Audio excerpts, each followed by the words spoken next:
예, 우리 하나님 말씀 보시겠습니다. 우리 하나님 말씀, 우리 신약성경 빌립보서 1장 3절 말씀입니다. 우리 하나님 말씀, 우리 신약성경 빌립보서 1장 3절 말씀입니다. 예, 찾으신 줄 알고 봉독 드리겠습니다. 빌립보서 1장 3절 말씀입니다. 내가 너희를 생각할 때마다 나의 하나님께 감사하며 간구할 때마다 너희 무리를 위하여 기쁨으로 항상 간구함은 너희가 첫날부터 이제까지 복음을 위한 일에 참여하고 있기 때문이라. 너희 안에서 착한 일을 시작하신 이가 그리스도 예수의 날까지 이루실 줄을 우리는 확신하노라. 우선 6절까지 봉독 드렸습니다. 오늘 특별히 하나님께서 우리에게 너무도 귀하고 소중한 시간을 허락하셔서 우리가 이번 빌립보서를 중심으로 우리가 오늘 또 내일 주어진 시간 안에 말씀을 나누도록 하겠는데, 주제를 빌립보서를 본문은 빌립보서의 말씀을 근거로 하지만 우리가 주제를 하나 정하기로 했습니다. 다시 생각하는 언약 하나님 나라 십자가라는 이 주제에 비추어 빌립보서를 보게 될 때 빌립보서 얼마나 놀라운 복음의 메시지, 특별히 이제 빌립보서는 교리적인 내용도 물론 들어 있습니다만은 하나님께서 사도 바울을 통해서 그가 깨달았던 복음에 대한 그 삶의 고백의 내용이 아주 놀라운 방식으로 옥중에서 그리스도를 알게 된 그 신앙의 기쁨이, 그 고난에 벅찬 그의 삶 속에서도 하나님의 동행하심이 얼마나 놀라운 일인가 하는 것을, 그 기쁨의 복음을 그렇게 우리에게 고백적으로 전달해 주는 말씀이 빌립보서입니다. 이번 기회에 빌립보서 말씀을 우리가 올곧게 잘 깨닫게 되면은 우리도 이 광야 같은 세상을 살아가면서 그 언약에 신실하신 하나님이 우리를 어떻게 인도하시고 어떤 깊으신 사랑 가운데 우리를 순간순간 인도해 가시느냐 하는 것을 우리는 확인하길 바랍니다. 왜 우리는 다시 생각하는 언약 하나님 나라 십자가라는 주제를 우리가 생각하게 되는가? 우리 작년에 사경에서 우리가 새롭게 본 언약 하나님 나라 십자가라 이렇게 주제를 걸고 우리가 살피는 시간을 가졌는데, 이제 오늘은 이제 똑같은 주제인데 똑같은 주제이지만 이제 다시 한번 생각해 볼 이유가 있다는 거죠. 여러분들 교환이 있으신가? 교환을 따라가면서 그냥 말씀에 집중을 하시면 되겠습니다. 우리가 이전 수십 년 동안 언약에 대해서, 또 더 정확하게 말하면 언약 성취에 대해서 성경 전체를 가로지르고 있는 이 성경의 복음의 원리, 언약 성취에 대해서 많이 확인하고 또 실제로 여러분들이 배워오기도 하고 우리가 또 성경에서 끊임없이 검증하기도 하면서 그 중요한 골격을 우리가 공부를 해왔습니다. 또 하나님께서 그런 소중한 진리를 열어주신 거죠. 언약의 그 신학적 혹은 복음적 중요성은 이루 말할 수가 없는 거죠. 이것은 우리 16세기 종교 개혁자들이 발견하기도 했고, 그것이 수백 년 동안 언약에 대해서 연구를 해오기도 했지만 그것이 더 풍성한 방식으로 우리가 더 이해할 필요가 있다. 이게 이제 언약 성취라고 하는 큰 성경의 복음의 골격을 우리 확인했습니다. 언약이 아니고는 하나님 되심을, 하나님이 자기를 드러내시고 자기가 역사를 주도하고 살아계시는 분이심을 가르쳐 주기 위해서는 우리 인간의 그 수준에, 쉽게 말해서 요즘에 많이 쓰는 그 눈높이라는, 그게 맞추어서 하나님 자기를 드러내시는 거죠. 그게 이제 언약의 방식입니다. 한번 언약을 하시고 역사 가운데 어떤 언약을 했는데 그것이 역사의 시간을 지나면서 그걸 반드시 역사 가운데 성취를 하신다는 거죠. 그럼 어떤 일이 이루어졌을 때 이게 우리 인간의 계획이라든가 인간의 능력이라든가 어떤 그런 것에 의해서 인간적인 어떤 토대 위에서 어떤 일이 성취되는 것이 아니라 이게 하나님이 언약하신 것을 하나님이 이루셨구나. 이래야 하나님 정말 살아계시는구나. 일이 이루어졌을 때, 우리 힘으로 도저히 안 될 것 같은 일이 이루어졌을 때, 이 지금 하나님의 능력이구나. 또 언약이 이루어지는 과정에 인간은 끊임없이 언약을 배반하고 언약을 믿지 않고 이렇게 했는데도 불구하고 하나님이 그들을 용서하시고 하나님의 언약을 이루어주기 때문에 정말 하나님의 끝없는 하나님의 사랑이었구나. 이런 하나님을 이제 알게 되는 거죠. 그런 면에서 언약 성취는 너무도 중요합니다. 그럼에도 불구하고 이제 우리가 더 보완해 나갈 이유가 있다는 거죠. 그것이 이제 언약 성취의 틀 안에서 이제 하나님 나라라는 주제가 있고 또 하나님 나라를 이루는 방법에서 이제 십자가라는 주제, 다른 말로 말하면 구속이라고 해도 되고, 이런 주제들이 언약 성취의 큰 틀 속에 성경 전체를 따라가면서 언약 성취는 큰 줄기고, 그 언약의 내용이 무엇일까? 이렇게 보면은 하나님이 아담에게 생육하고 번성하라, 땅을 정복하라, 만물을 다스리라 하는 그 나라의 3요소를 가르쳐 줬기 때문에 이 하나님 나라는 주제가 언약의 내용으로서 현저하게 드러나고 있는 중이죠. 구약에서 우리가 확인하고 우리 신약에서 예수님이 오셔서 회개하라, 하나님 나라가 가까이 왔다. 이렇게 해서 예수님이 명시적으로 당신이 언약 성취로 오신 분인데 오셔서 하시는 일이 이 땅에 하나님 나라를 선포하고 하나님 나라의 교회를 이 땅에 성령을 통해서 보내주시는 거니까. 그러니까 성경 전체의 근본적인 가로지르는 줄에는 언약인 게 분명하고 그 언약의 내용을 설명할 때는 하나님 나라는 주제가 따라오지 않을 수가 없다는 거죠. 그렇죠? 그래서 하나님 나라는 주제를 언약을 따라가면서 동시에 깨달아야 될 주제구나 하는 이런 것들이 지금 계속 착안이 되고 있고 또 더 중시가 되고 있고 이러면서 진짜 언약을 이루시는 하나님에 대해서 우리가 더 깊이 또 풍요하게 알게 되는 거죠. 뿐만 아니라 하나님 나라를 하나님께서 이 땅에 언약의 방식으로 이제 이루어 가시되 그것이 얼마나 큰 은혜임을 알게 하기 위해서 중요한 거는 우리 편에서는 하나님이 얼마나 큰 은혜임을 이제 깨닫는 것이 중요한데 하나님은 거침없이 당신의 언약을 이루어 가십니다. 아무도 막을 수 없고 내가 행하리니 누가 막겠느냐 이사야서에 하나님이 행하시겠다 이런 거죠. 그건 뭐 너무 분명한 거죠. 하나님이 행하시는데 누가 막을 수 있으며 하나님이 작정하고 계획한 언약한 일은 한치의 오차 없이 이 땅 위에 이제 실현이 돼 가는데 중요한 것은 그걸 이제 우리가 실감 있게 깨닫는 게 중요한 거죠. 오늘 이렇게 여기 야외에 나오니까 얼마나 좋습니까? 맨날 뭐 연구소에서 책하고 실험하고 있다가 이렇게 한 번씩 나오면 뭐 여러분은 어떠신지 모르겠는데 저는 너무 좋은 거죠.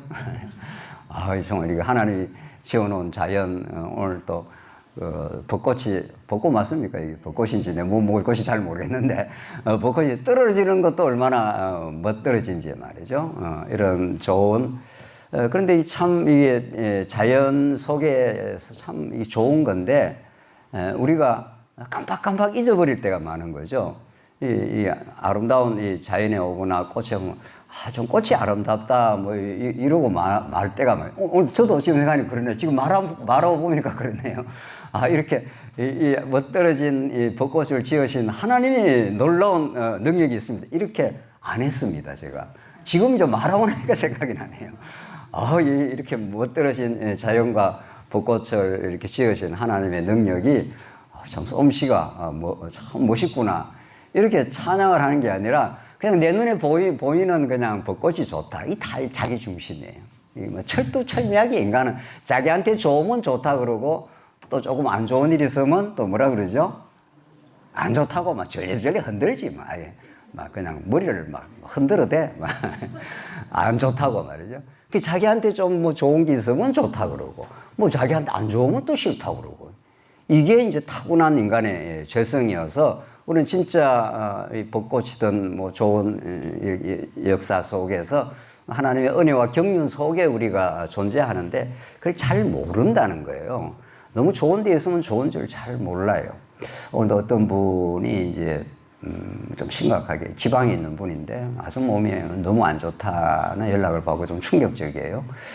그래서 그랬냐 그랬는데 그런 분은 건강에 너무도 소중함을 느끼게 되겠죠. 몸이 회복되었으면 또 회복되었을 때 얼마나 좋을까 이렇게 한다는 거죠. 그러나 우리는 그냥 건강하기만 하면 잘 건강의 소중함에 대해서 여러분 지금 오늘 식사도 잘 하셨죠? 네, 그러니까 식사 잘하는 게 보통 은혜가 아닙니다. 식사 잘하는 게 보통 은혜가 아닙니다. 그 이제 엄청 몸이 아파보거나 이러면 참 이게 건강한 게 너무 소중하구나. 그걸 깨닫게 하기 위해서는 하나님께서 참 하나님 편에서 보면 우리가 참 안타깝기도 하고 그럴 거예요. 그냥 탕자 집에서 참 아버지 감사합니다. 아버지가 이렇게 풍요하게 해주시니 얼마나 고맙습니다. 이렇게 하면 아버지가 탕자를 보낼 이유가 없지 않겠어요? 근데 이 탕자는 아버지 집에서 좋은 걸 잘 몰라요. 이게 집이 왜 이 모양이냐, 왜 아버지는 나한테 잘 안 해주느냐, 뭐 이러고 있단 말이죠. 그러니까 아버지 속마음은 어떻게 해야 되겠어요? 너 이놈 한번 나가봐야 되겠구나, 뭐 이러는 거죠. 그래서 또 그때 또 마침 나간다 그러니까 안 돼, 이렇게 안 했지 않습니까? 안 돼 하고 되면 나갑니까? 못 나갑니까? 못 나갑니다. 절대로 못 나갑니다. 그런데 이게 망발을 한 거예요. 아버지 재산 내놓으시오. 유대 사회에서 아버지 재산을 내놔? 이거는 맞아 죽을 일을 합니다. 아버지가 어떻게 해버립니까? 나가. 이렇게 한번 갔다 와. 이렇게 된 거죠. 자, 오늘 우리는 그 하나님의 언약이 얼마나 중요하며 그 능력과 그 은혜가 얼마나 정말 언제나 함께 합니다. 정말 언제나. 여러분과 저에게 떠난 적도 없고, 지금도 우리와 함께 하시고, 지금도 우리를 사랑하시기 때문에, 그 하나님 나라가 얼마나 풍요한 나라인지를 영원 안에서 이미 영원한 하나님 나라가 있고, 아담에게 그 하나님 나라를 보여줬음에도 불구하고, 인간이 그걸 깨닫게 하기 위해서는 죄가 이 땅에 그 몸서리치는 죄가 필요하고, 그것을 구속하는 십자가가, 그것을 온전히 죄 사함을 하는 십자가가 필요한 거죠. 그래서 이 언약을 이루는 과정에 하나님 자기를 드러내시고 얼마나 풍요하고 그 능력 많으신 것을 알게 하기 위해서 언약의 방식으로 모든 역사를 이루어 가시는데, 그 하나님이 통치하시는 나라가 얼마나 은혜의 나라인가, 얼마나 안전하고 참 안식의 나라인가를 보여주시고, 거기에서 한번 인간이 하나님을 배반하고 박차고 나가는 어리석음을 한번 하나님이 허락하셨다가 십자가라는 방식으로 이 죄값대로 영원히 멸망받아 마땅하지만 그 아들을 보내어서 십자가에 매달아서 대속의 죽음을 죽게 하셔서 공의를 실현하시고 그 사랑을 하나님께 확정해 나가시는 십자가 없는 그런 하나님 나라는 없고, 그런 언약은 없는 거죠. 그래서 여러분과 제가 지금까지 확인해 온 언약 성취의 그 너무도 중요한 하나님이 자기를 계시하는 그 근본 원리를 늘 성경을 볼 때마다, 오늘 우리 빌립보서를 볼 때마다 우리는 그렇게 확인하고 또 확인할 겁니다. 그런 그 언약 성취의 골격 속에 우리는 하나님 나라를 꼭 언약과 동시에, 정말 하나님이 통치하는 나라는 얼마나 복되고 놀라운 나라인가. 하나님께서 하나님 나라의 그 복됨과 그 은혜의 나라를 알게 하기 위해서 여러분과 저를 아담 타락 이후 세상 나라 가운데 던져놓은 거죠. 세상 나라를 많이 경험합니다. 세상 나라에서 이것도 경험하고 저것도 경험하면서 이 세상 나라와는 전혀 차원이 다른 거룩한 하나님 나라는 예수가 우리 안에서 신령한 방식으로 이루어 주신다는 것이 이 세상 나라 속에 여러분과 저를 살게 하시는 이유라는 거예요. 그러니까 세상 나라도 우리가 농도 짓게 경험하지 않습니까? 세상 나라에 힘 있는 사람이 힘 없는 사람을 짓밟는 나라, 전쟁을 일으키고 강한 나라가 약한 나라를 그렇게 침탈하고 고통을 주고 또 복수가 이루어지고 하는 그런 세상 나라의 이 속에 우리를 살게 하시지만, 그러면 그럴수록 우리는 더 하나님 나라를 간절히 소원하게 되는 거죠. 자, 그래서 우리는 이렇게 우리가 서론에서 언약 하나님 나라 십자가는 뗄 수가 없습니다. 언약의 줄기를 따라가면서 하나님 나라의 그 은혜성과 그 주권적 하나님의 통치를 깨닫게 되고, 동시에 십자가를 깨달아가면서 우리는 지난날의 그 기본 좋은 그 골격 위에 근육이 탄탄하게 붙어 나오고, 근육이 붙어 나갈 뿐만 아니라 살이 붙어 나가면서 온전한 이제 그리스도의 몸으로 세워져 가도록 하나님께서 이 시대에 여러분과 저를 지금 부르고 계신다. 그래서 이런 것들을 우리가 굉장히 좀 문제의식을 가지고, 여러분과 제가 오늘 빌립보서의 말씀도 언약 성취의 기본 골격을 우리가 확인하겠습니다만은 어떻게 빌립보서에서 사도 바울이 고백하는 것마다 하나님 나라의 모습이고 내가 자족을 배웠노니 비천에 처하나 내가 존귀한 자리에 처하나 어디에 처해도 내가 삶의 일체의 비결을 배웠노라. 이게 하나님 나라 속에서 그 하나님의 나라의 사랑의 통치를 절정으로 느끼는 바울의 고백입니다. 이게 우리 빌립보서 기억나시죠? 마지막 중 가면은 내가 무기에 처하나 비천에 처하나 삶의 어디에 처해도 하나님께서 나를 어디에 두셔도 내가 하나님의 은혜로운 통치 속에 살아가고 있기 때문에 내가 삶의 일체의 비결을 배웠노라. 그때 하나님이 나를 어디에 두셔도 하나님의 은혜임을 내가 알고 하나님 앞에서 그 감사함을 내가 잃어버리지 않고 지금 하나님께서 은혜 가운데 나를 살게 하신다는 게 바울이 똑똑하거나 바울이 무슨 잘나서 그런 게 아니라 하나님께서 바울을 은혜의 복음으로 하나님 나라 복음으로 사로잡았고 그렇게 살게 하시기 때문에 그걸 고백을 하고 있는 중이죠. 그러니까 빌립보서는 그런 그 하나님 나라의 모습으로 가득 차 있습니다. 자 이런 우리 이제 빌립보서를 오늘 첫 시간이기 때문에 빌립보서를 바로 들어가지 않고 이런 좀 중요한 신학적 주제를 우리가 자꾸 이렇게 천착을 좀 할 이유가 있습니다. 빌립보서는 이쯤에 와 있는 거죠. 그 빌립보서로 쑥 들어가서 물론 빌립보서 한 권을 우리가 바로 볼 수 있습니다만은 그렇게 하면은 빌립보서의 진정한 의미, 빌립보서가 가르쳐주는 그 깊은 의미에 다다르지를 못합니다. 빌립보서 한 권을 이렇게 아무리 들여다봐도 여기까지 들어갈 수 있는 거죠. 그러나 빌립보서는 그렇게 보이는 게 아니라 이렇게 보입니다. 빌립보서로 봐서는 여기까지 들어가지만은 앞에 구약의 근거 또 신약 빌립보서 앞에 나오는 이 말씀의 근거를 연속선에서 흐름 속에서 빌립보서를 보면 이게 여기에 다다르는 거죠. 이게 구약 전체가 여기에 다다르고 신약이 이제 이렇게 모아져서 구약과 신약이 한 권으로 모아져서 빌립보서가 가르치는 진리가 틀렸다는 게 아니라 빌립보서가 가르치는 그 진리의 그 깊이가 신구약 전체의 조망 속에서 보면은 이 빌립보서에서 가르치는 바울의 고백이라든가 바울의 복음적 설명이 여기에 이 자체 안에 설명이 되는 게 아니고 신구약 전체의 조망 속에서 풀어지기 때문에 이 깊이에까지 다다르는 거죠. 우리가 이런 진리를 알기를 원하는 거죠. 우리가 그래서 우리 구약의 언약의 근거를 한번 보십시다. 구약에 하나님께서 하나님 영원히 살아계십니다. 하나님 영원히 살아계시고 영원한 뜻을 가지고 당신이 하나님 나라를 예수 그리스도 안에서 실현하면서 하나님의 여호와 되심, 하나님의 그 영원히 살아계시고 그 능력과 은혜를 우리에게 가르쳐 주시기로 하나님 만세전에 작정을 했습니다.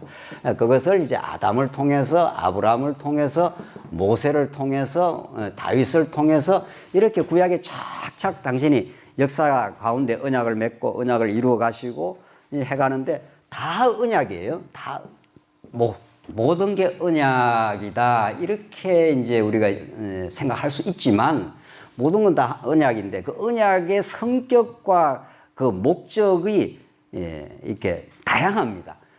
차이를 가지면서 전체적인 이제 통일성이 있는 거죠. 그렇죠? 성경은 정말 우리가 참 성경을 오랫동안 연구도 해오고 성경을 공부도 해왔는데 성경은 보면 볼수록 전개하면 전개할수록 그 깊이와 넓이를 우리는 다 알지 못하고 지금 갈 겁니다, 아마. 그렇죠? 내가 성경을 완전히 다 통달해버렸다 이런 사람은 없는 거란 말이죠. 이렇게 어떻게 왜 하나님께서 아담에게 언약한 것을 노아를 거쳐서 아브라함에게 언약하시고 또 모세를 통해서 또 다윗을 통해서 새 언약을 통해서 이제 장차 이 전부를 이제 예수 그리스도 한 분에게 와서 이제 그리스도가 정말 계시의 비밀입니다. 이게 하나님이 어떤 분의 모든 지혜와 지식이 예수 그리스도 한 분이 적중이 되어 있고 이제 예수를 통해서 하나님 살아계심과 은혜를 가르쳐 주는 건데, 근데 이제 정말 우리가 흥미진진한 거죠. 하나님께서 아담에게 이렇게 언약한 것이 어떤 방식으로 계승이 되고 어떤 방식으로 이게 유기적으로 연결이 되어 있습니다. 이게 다 이렇게 연결이 되어 있고 연결이 되어 있으면서도 점점 뒤로 가면 갈수록 전체 하나님에 대한 그림이 자꾸 그려지는 거죠. 구약 안에서도 그것이 전부 예수 한 분에서 적중이 되기 때문에 창세기만 공부한 사람하고 창세기부터 말라기까지 공부한 사람하고 그 깨달음이 다를 수밖에 없는 거죠. 나는 뭐 창세기 한 권만 공부하고 말란다 뭐 이런 사람이 있습니까? 뭐 그래도 천국 가는 데는 지장 없을 수는 있어요. 나는 어린아이로 살다가 막 천국 갈란다 이런 사람이 있을랑가 몰라도 적어도 우리는 그렇지 않는 거죠. 물론 뭐 창세기 너무 중요한데 창세기 공부하고 나면은 그 다음 출애굽기가 어떻게 열려가고 출애굽기 공부하고 나면 레위기가 어떻게 필요하고 하나님이 다 필요하니까 이렇게 만들어 놨으니까 우리 이렇게 아주 흥미진진하게 김기호 목사만 맨날 흥미진진한지 뭐예요. 저는 뭐 너무 흥미진진해 성경을 보면. 근데 여러분과 저도 같이 좀 흥미진진하기를 바라는 거죠. 예. 그렇구나. 정말 그러네. 정말. 이렇게 우리가 이제, 그러니까 빌립보스까지 가려면 적어도 1시간은 좀 해야 되지 않겠어요? 뭐, 그래도 계략적으로라도. 자, 그래서 하나님이 아담에게 모든 언약의 근본 언약을 한 겁니다. 아담을 짓자마자 하나님이 형상으로 짓고, 형상이란 건 장차 오실 메시아를 가르쳐 주는 거고, 둘째 아담 혹은 마지막 아담 예수가 이 땅에 우리에게 하나님 나라 복을 주시겠다 하는 것을 첫 아담에게 원형적으로 실체적으로 딱 주신 거란 말이죠. 자, 그러나 이제 하나님께서 아담이 타락하잖아요. 그것도 하나님 계획 속에 있는데 이제 타락했습니다. 정말 타락해서 죄가 발생하지만 죄짓다고 해서 하나님의 언약이 폐기되지 않습니다. 하나님의 언약은, 언약적 결심은, 하나님적 의지는 신실하게 역사 가운데 그것을 이제 아브라함에게 하나님께서 나타나서 바벨탑 뭐 짓고 난리 나지 않습니까? 인간이 하는 일이 그래요. 인간이 하는 일이. 그냥 하나님께서 내버려 둬버리면은 인간이 하는 일이 하나님을 도전하고 하나님 없이 행복하게 살 수 있다고 착각하고 그래서 막 바벨탑 지어놓고 성과 대를 쌓아서 우리 이름을 내자 막 이렇게까지 하잖아요. 하나님께서 언어를 혼잡케 하기 위해서 싹 흩어버리고 하나님이 그 중에 찾아가셔서 아브라함 한 사람을 딱 일방적이고 주권적이고 무조건적으로 하나님께 아브라함에게 언약을 맺는 거죠. 이게 우리에게 하나님 주신 무조건적인 무조건적인 언약인 거죠. 자, 그렇게 이제 하나님께서 아담에게 한 것이 그대로 아브라함에게 계승이 되었다. 여기까지는 우리가 너무 잘 알고 있는 거죠. 그러나 이 기본을 우리가 튼튼하게 할 이유가 있습니다. 무엇이든지 기본을 튼튼하게 해야 하나님 중심적인 우리 신앙생활이 가능한 거란 말이죠. 아브라함이 뭐 어떻게 하니까 하나님이 했다 이런 말 성경에 없는 거 아니겠어요? 하나님이 주권적으로 아브라함에게 찾아가셔서 아브라함은 아버지가 우상장사 아닙니까? 우상장사인 아브라함에게 찾아가서 일방적으로 은혜를 베푼 겁니다. 아무런 조건도 없고 그냥 자식 그냥 부모가 일방적으로 사랑하듯이 말이죠. 자, 그런데 그것이 은혜임을 알게 하기 위해서 하나님은 400년은 종살이를 시키는 거죠. 이 기가 막힌 세월의 역사, 이 인류사가 정말 죄악의 역사인데 아담 타락 이후 요거는 이스라엘 역사에서 이렇게 나타난 거고 아담 타락 이후 인간의 역사가 이렇습니다. 여기 400년 종살이, 400년이라니까 이 길고 긴 세월 아닙니까? 이게 400년이 짧은 세월이 아니죠. 우리 인간이 뭐 기껏해야 7, 80년, 뭐 요즘 뭐 100세라 하는데 400년이니까 한 사람의 그 죽음을 뭐 4배나 더 뭐 100세 산다 하더라도 이 긴 세월을 하나님께서 애굽에 종살이를 시킨다는 겁니다.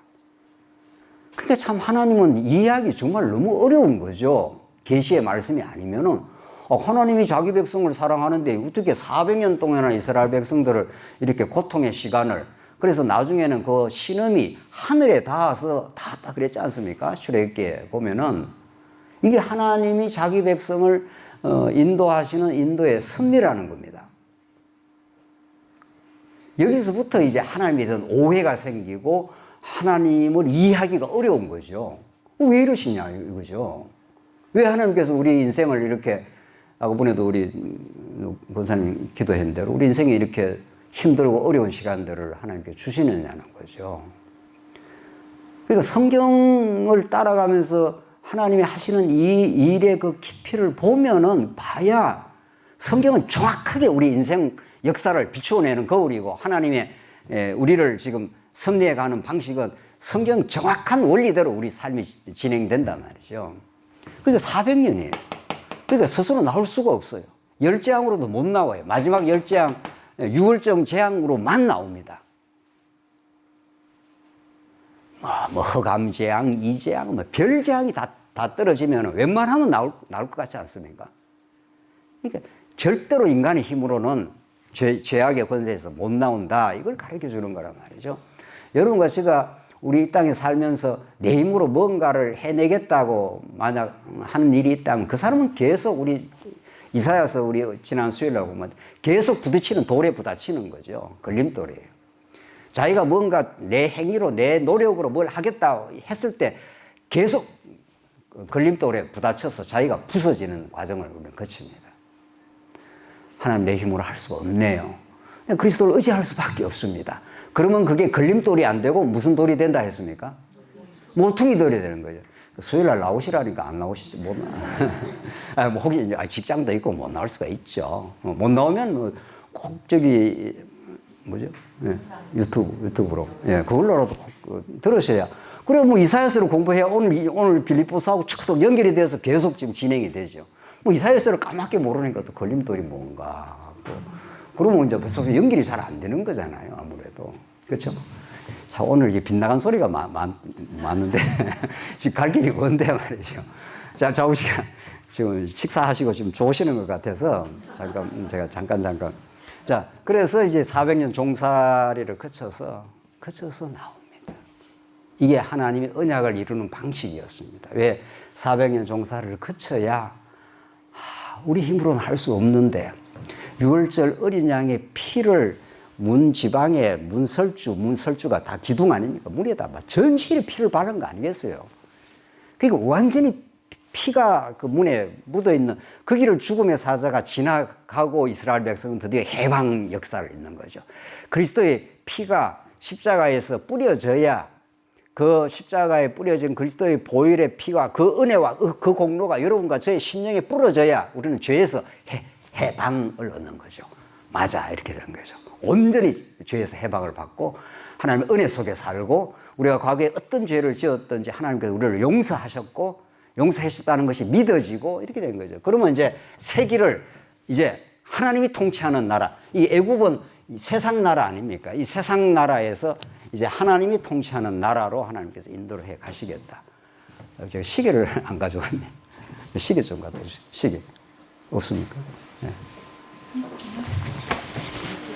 시계를 보고 강의를 해야 되는데, 여기, 죄송합니다. 여기 있습니다. 예. 시간을 보고. 네, 그래서 하나님이 건져내어서 주신 언약이 있습니다. 그걸 우리는 모세 언약이라고 합니다. 그렇죠? 그러니까 아브라함 언약과 모세 언약의 기능이 달라요. 근본 원리는 하나님을 계시한다는 그 모세 언약을 하나님께서 주신 이유는 이스라엘 백성이 애굽에서 종살이 했기 때문에 건져낸 이유는 그들이 그냥 가나안 땅 들어가면 안 되지 않습니까? 그러니까 그들을 하나님께서 세상 나라에 살던 죄로 물들어 있는 백성이 아니라 이제 약속의 땅에 가서 살게 하시려면 약속의 땅은 거룩한 땅, 하나님과 동행하는 땅, 그렇기 때문에 하나님이 그 백성들을 거룩한 백성으로 만들어 주시겠다 이런 뜻입니다. 거룩한 백성으로. 전적인 은혜로, 하나님의 방법으로. 그게 모세 언약이란 말이죠. 그렇죠? 그래서 모세 언약에 십계명이 있고 이제 법규가 있고 규례가 있고 이게 전부 십계명을 들이대면은 이스라엘 백성들은 다 400년 종살이 하면서 우상을 섬겼던 자들이 다 드러나지 않습니까? 십계명은 그걸 1조, 2조, 3조를 잘 지켜서 너 지킨 공로로 가나안 땅 천국 가라 이런 게 아니라 너는 그 거룩한 율법 앞에 서면은 얼마나 죄인인가를 드러내게 하시려고 하나님 거룩한 율법이 등장할 때마다 우리 드러나고 이제 하나님께서 그들을 성막으로 불러서 그 양을 하나 죽여가지고 그 피를 받아서 그래서 이제 하나님으로 나갈 수 없었던 이스라엘 백성들이 거룩한 백성이 되어서 하나님께 나갈 수 있도록 하시는 것이 모세 언약이라는 거죠. 이게 성막이라는 거예요. 나중에 이제 성전으로 발견되어서. 그래서 하나님은 아브라함 언약을 이루어 가는데 아브라함 언약이 하나님 나라니까 이게 이제 구약에는 이스라엘 나라고 우리가 이제 신구약을 합쳐서는 이제 하나님 나라인데 이것이 하나님 나라를 제사장 나라로 만들겠다. 나라는 나라인데 어떤 나라인가 하면은 제사장이 중심이 되는 나라, 제사 행위가 그 나라를 규정하는 나라, 이런 뜻입니다. 그 제사라는 건 죄 많은 인생들을 죄 없다 해주시는 그런 은혜의 나라, 하나님의 사랑의 나라가 제사장 나라 아닙니까? 이 독특한 나라입니다. 이런 나라가 세상에 없습니다. 그래서 우리도 예수 믿고 왕 같은 우리 제사장, 예수님이 대제사장 되시고 우리도 왕 같은 제사장이 되어서 하나님을 섬기는 나라로 하나님께서 만들어 주시겠다 하는 게 제사장 나라의 모세 언약인 거죠. 그러니까 제사장 나라라는 새로운 나라의 정체성을 주시고 거룩한 백성을 되게 만들어 주시고 하나님 그 율법을 가지고 하나님이 이 나라를 제사장 나라를 하나님이 통치를 하시겠다는 겁니다. 이스라엘 백성이 지킨다 안 지킨다 이런 말 자체가 성립도 안 합니다. 하나님이 다 주셔서 하나님이 그렇게 그 나라의 법을 줘가고 그 나라를 이루어 가겠다, 통치하고 다스려 가겠다는 법입니다, 이게. 구약에. 그래서 정말 다윗 왕국에서 이제 이루어 주시는 거죠. 여기까지가 이제 구약에 나타난 여호와 하나님께서 당신의 언약을 통해서 당신을 계시하시되 얼마나 하나님은 능력 많으시고 사랑하시는 분인가를 알게 하기 위해서는 하나님께서 아브라함에게 찾아가셔서 언약을 이루시되 한번 400년 종살이 가운데 가두어 두신다. 로마서 말씀대로 왜 긍휼을 드러내시려고. 그렇죠. 그래서 우리는 여러분과 저는 예수를 믿었기 때문에 이제 하나님의 긍휼 속에 사는 겁니다. 전적인 은혜와 그 사랑과 긍휼과 용서 속에 우리가 사는 거죠. 그래서 우리가 살다 보면 죄도 드러나고 하지 않습니까? 이것은 우리를 죄 가운데 괴롭히려고 하나님께서 그렇게 죄를 남겨두신 게 아니라 하나님의 긍휼이 필요하구나. 하나님의 은혜가 아니면 살 수 없는 인생이구나. 이미 십자가로서 그 놀라운 하나님의 죄 용서를 이루어 주셨구나. 이걸 우리가 범죄하고 때로는 실수할 때마다 그 은혜를 더 깊이 깨달아가는 거죠. 자, 그렇게 해서 하나님은 다윗 왕국을 통해서 이루어 주신 하나님은 이제 예수 안에서 이 아담 언약, 아브라함 언약, 모세 언약, 다윗 언약 이걸 온전히, 물론 이제 새 언약도 있고 온전히 성취하신 분이신 거죠. 그래서 우리는 예수를 알면 구약의 언약의 내용 전체를 아는 것이고 예수를 알면 하나님의 뜻인 분을 아는 거죠. 구약은 구약과 신약은 예수 그리스도에게 집중이 되어 있습니다. 그리스도를 떠나서 한 귀절도 풀 수 없습니다. 한 귀절도. 예수를 통해서만 하나님이 어떤 분인가를 알게 됩니다. 우리는. 그렇죠? 자, 그래서 예수 안에서 이루어지는데 이제 예수님이 오셔서 정말 구약의 그 하나님 나라 이걸 우리는 아담 언약을 우리가 하나님 나라 뭐라고 그러죠? 언약이라. 전에는 우리가 이걸 3대 언약이라고 했지만 3대 언약이 아주 틀린 개념은 아니지만 3대라 하면은 이게 복음의 내용이 전면에 드러나진 않는 거죠. 하나님 나라로 오신 게 우리 복음입니다. 이게 이제 세 가지 자손 땅 통치는 이 하나님 나라의 요소니까 그리고 아브라함도 하나님 그 구약적 하나님 나라 언약이니까 모형적인 언약이니까 그래야 하나님 나라를 이루어가는 통치법 아닙니까? 이 모세가 율법이라는 게 그 나라의 법이니까 통치법이니까 그래야 이걸 하나님 나라 언약이라 해야 이 나라를 이루어가는 통치법으로서 율법이 딱 자리매김이 되잖아요. 그래야 나라와 법, 통치법, 율법을 예수가 다 한 분이 이루시는 거죠.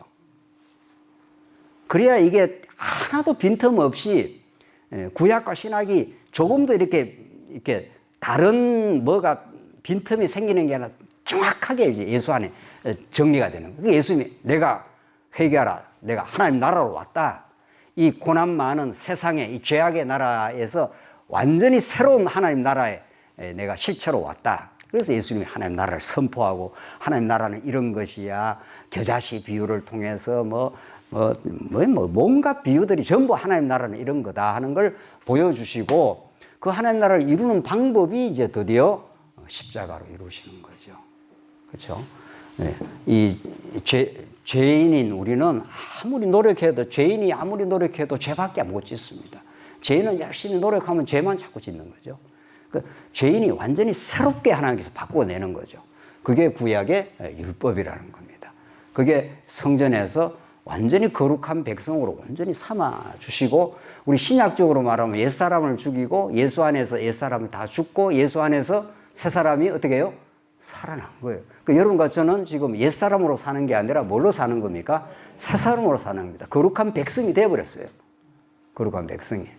그러니까 거룩한 백성으로 살게 하시려고 이제 예수가 오셔서 이제 죽으시고 부활하시고 성천하시고 이제 약속대로 예수님 약속대로 보내주신 것이 성령의 성취가 드디어 시작이 되는 거죠. 그래서 우리 신약에서는 그리스도도 중요하지만 그리스도는 가장 중요한 중심에 있지만 성령 오신 것처럼 중요한 것도 없는 거죠. 사복음서의 제자들은 예수님을 그렇게 따라다녀도 예수님이 가르친 하늘의 진리를 깨달았습니까? 못 깨달았습니까? 못 깨닫습니다.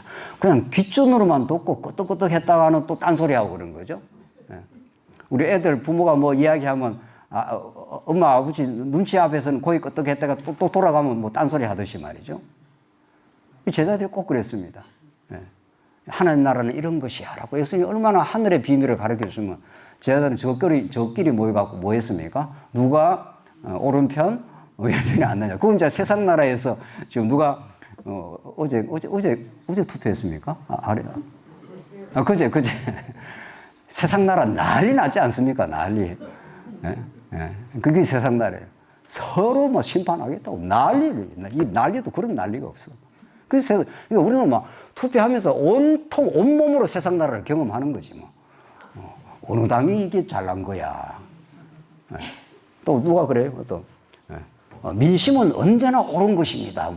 뭐 민심이 옳게는 뭘 옳아요? 민심이 헷갈리는 거지.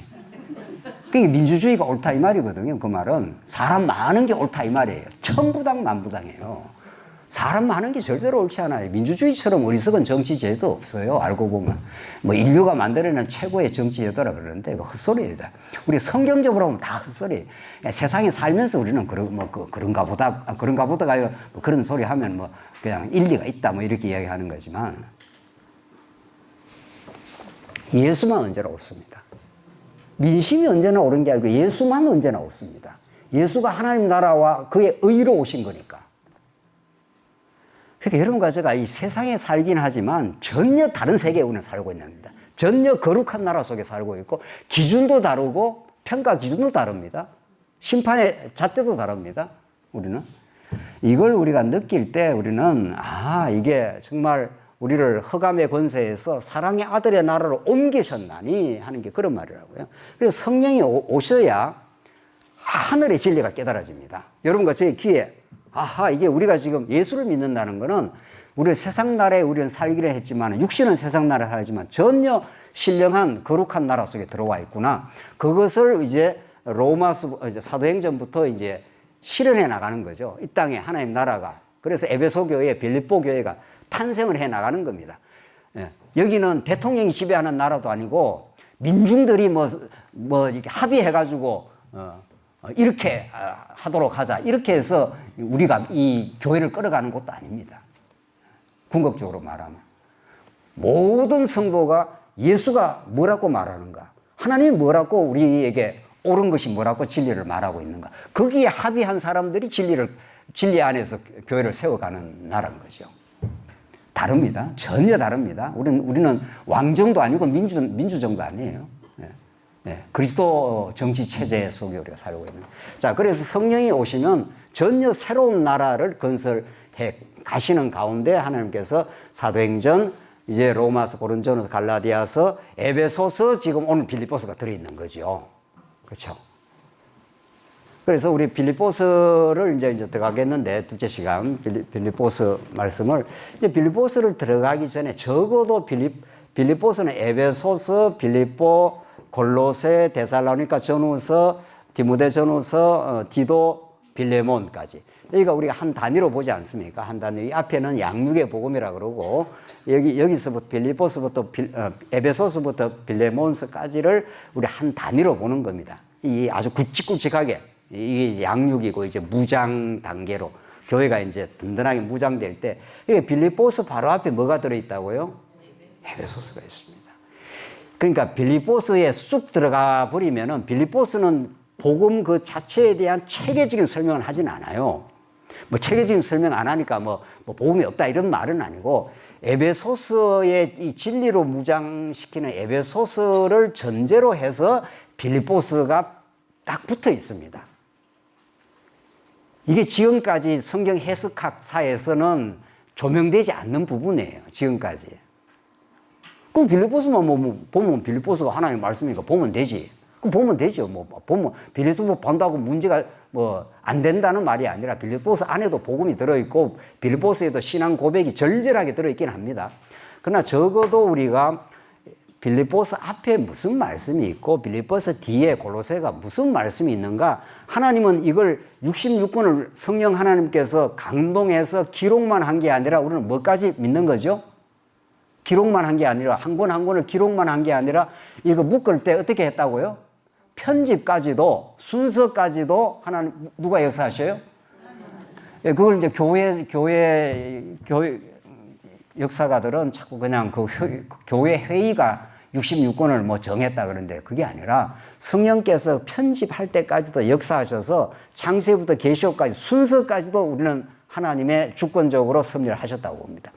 한 사람이 논문을 써서 첫 장부터 마지막 장까지 글을 쓸 때, 한 사람이 논문을 쓸 때는 처음에 문제 제기해서 결론 내리기까지 논문 마지막 쓸 때쯤 되면 처음부터 끝까지를 훤하게 알고 있습니다. 논문을 집중해서 글을 쓰기 때문에. 한 인간도 처음부터 끝까지 순서까지도 배열까지도 치밀하게 다 짜가지고 글을 쓰는 판인데, 소설가도 그렇습니다. 논문뿐만이 아니에요. 소설가도 유명한 소설가가 그 소설을 쓸 때 처음부터 소설이 태백산맥이 뭐니 수십 권 되지 않습니까? 그걸 소설가가 처음에 이렇게 착안을 하고 마지막 결론까지 전체 구도를 그립니다. 전체 구도를 그립니다. 그걸 그리지 않고 소설을 쓸 수가 없어요. 드라마 작가가. 사람도 어떤 전개 과정이 그렇게 하는데, 하나님께서 에베소서, 빌립보서가 이렇게 전개된 건 에베소서가 끌고 가기 때문에 그렇습니다. 에베소서가 빌립보서를, 빌립보서 한번 보십시다. 5절 보시죠. 너희가 첫날부터 이제까지, 3절부터 보시죠. 내가 너희를 생각할 때마다 나의 하나님께 감사하며 간구할 때마다 너희 무리를 위하여 기쁨으로 항상 간구함은 너희가 첫날부터 이제까지 뭐라고 했습니까? 복음을 위한 일에 참여하고 있기 때문이다. 복음을 위한 일에 참여하고 있기 때문이라고 지금 사도 바울은 복음을 전제하고 들어갑니다. 복음이 무엇이다라고 설명하는 게 아니고, 그렇죠? 지금 사도 바울의 지금 편지의 논조가 그렇게 돼 있죠. 처음에 너희들이 참 복음을 위한 일에 참여하고 있다는 것이 너무도 감사한 일이다. 여기서 참여라는 건 코이노니아, 복음으로 서로 교제하고 있다. 복음으로 서로 사랑하고 있다. 복음을 서로 위하고 있다. 이런 뜻인데, 너희가 복음 안에서 참여하고 복음 안에서 서로 교통하고 사랑하며 그렇게 산다는 걸 내가 들으니 너무도 나는 내가 옥중에 있지만 기쁘고 감사하다 하면서 복음 안에서 너희가 참여하고 있기 때문이라 이렇게 사도 바울이 정언하고 있지 않습니까? 그런데 바울은 복음이 무엇이라고 설명합니까? 안 합니까? 이 빌립보서 자체에서는 뒤에 가면은 복음의 내용을 들어 설명을 하지만 이미 앞에 전제를 하고 들어가는 거죠. 복음이 이런 것이다라고. 로마서가 복음은 이렇게 설명을 해요. 로마서 1장에 복음에는 하나님의 의가 나타나서 하면서 복음은 하면서 설명하고, 에베소서도 복음에 대해서 1장, 2장에서 체계적으로 설명을 해요. 그러니까 로마서라든가 이 앞에 로마서라든가 에베소서라든가 복음은 하나님의 아들에 관한 것이라.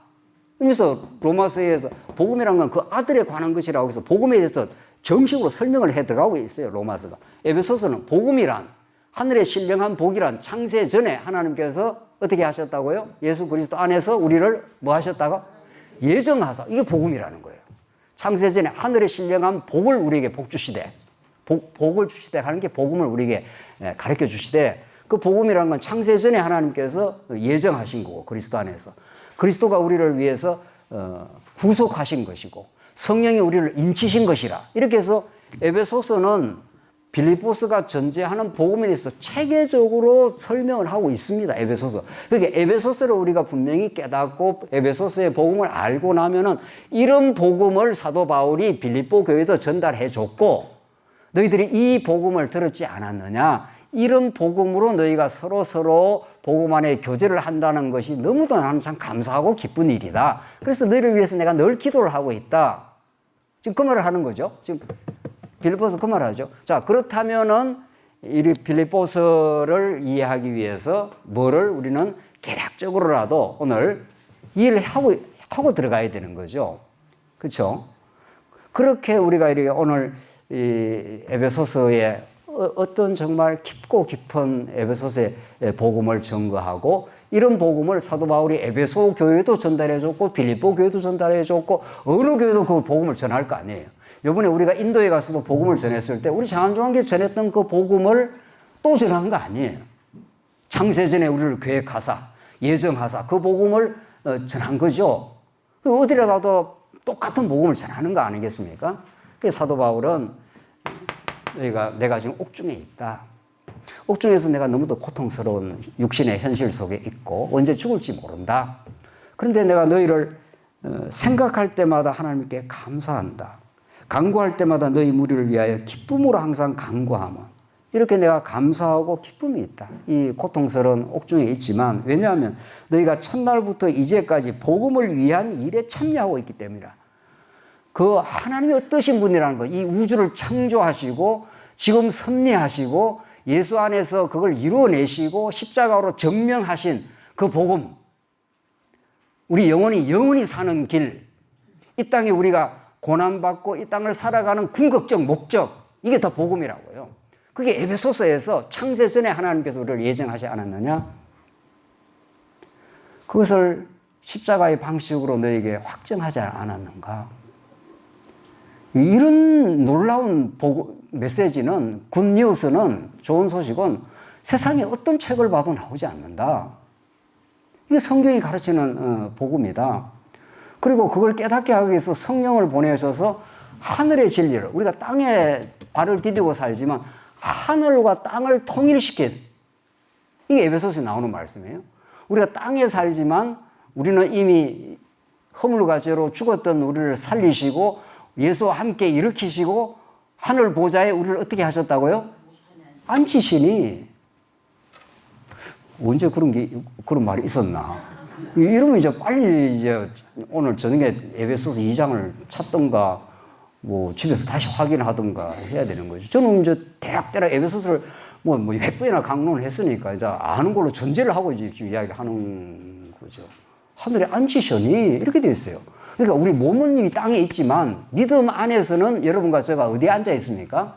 믿음으로는 하늘에 앉아 있다고. 믿음은 바라는 것의 실상이니까.